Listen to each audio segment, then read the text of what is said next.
નમસ્કાર, હું Rinku Prajapati public Indian ન્યૂઝમાં આપનું સ્વાગત કરું છું। શરૂઆત કરીએ આજના સમાચારની। વડતાલ સ્વામિનારાયણ મંદિરે સાધુઓ સામે હોબાળો કરનાર 13 ભક્તો સામે ફરિયાદ। વડતાલ મંદિરના સાધુએ યુવતી સાથે શારીરિક શોષણ કર્યું હોવાની ફરિયાદ વડોદરામાં નોંધાઈ હતી। સંપ્રદાયનું નામ ન બગડે તે હેતુથી હરિભક્તોએ વડતાલ મંદિરે 10 દિવસ અગાઉ સૂત્રોચ્ચાર કરી ધૂન બોલાવી લંપટ સાધુઓ સામે મંદિર પ્રશાસન દ્વારા કાર્યવાહી કરવાની માંગણી સાથે આવેદનપત્ર આપ્યું હતું।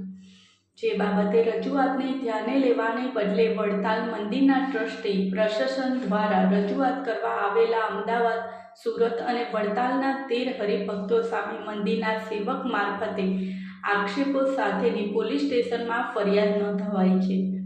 વડતાલ સ્વામિનારાયણ મંદિરમાં લાખો લોકોના આસ્થાનું કેન્દ્ર છે। આવા સમયે મંદિરની શાખ પર પ્રશ્નાર્થ સર્જાય અને સંપ્રદાય સામે પણ આંગળી ચીંધાય તેવી કરતૂતની ઘટનાઓ અનેકવાર સામે આવી છે। ખુદ વડતાલ મંદિરના અને તાબાના મંદિરોમાં જ કેટલાક સાધુઓ દ્વારા શારીરિક શોષણ કરાયા હોય તેવી ઘટનાઓ સામે આવી હતી। જે મામલે અમદાવાદ, સુરત અને સૌરાષ્ટ્રના હરિભક્તોએ 13 જૂનના રોજ સ્વામિનારાયણ સંપ્રદાયના મુખ્ય ગાદી વડતાલ ખાતે કેટલાક હરિભક્તો રોષ સાથે રજૂઆત કરવા આવ્યા હતા।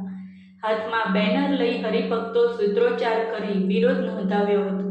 આ મામલે હવે વડતાલ પ્રશાસન દ્વારા લંપટ સાધુઓ સામે પગલાં લેવાને બદલે પોતાના મંદિરના સેવક નરેન્દ્રભાઈ અંબાલાલ પટેલ મારફતે વડતાલ પોલીસમાં ફરિયાદ નોંધાવાઈ છે।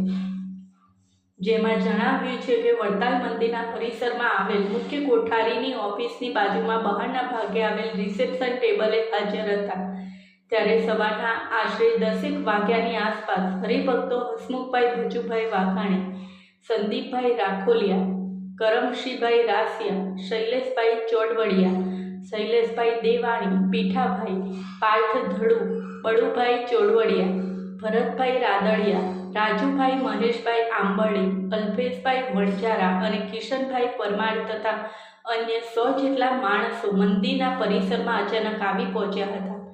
તમામ મંદિર પરિસરમાં આવી હાથમાં મંદિરના સાધુ સંતો તથા હાલના ટ્રસ્ટીઓ વિરુદ્ધના બેનરો હોવાથી મંદિરમાં મોટેથી બૂમો પાડી અચાનક મંદિરનું વાતાવરણ બગાડી નાખેલું હતું। જેથી ભક્ત નરેન્દ્રભાઈ પટેલ પોતાની જગ્યાએથી કોઠારીની ઓફિસ આગળ આવેલ, જ્યાંથી તેમણે જોયેલું કે આ તમામ તેમના હાથમાં રહેલા બેનરોના લખાણવાળા સૂત્રોચ્ચાર કરી બૂમ બરાડા પાડી મંદિરમાં સીડીઓ ચડી ગયેલ અને મંદિરની અંદર બૂમો પાડી સૂત્રોચ્ચાર કરી મંદિરની અંદરનું વાતાવરણ પણ બગાડી દીધેલું હતું। ઉપરાંત કોઈ સાધુ સાથે ધોલ ધાપટ કર્યાનો આક્ષેપ કર્યો છે।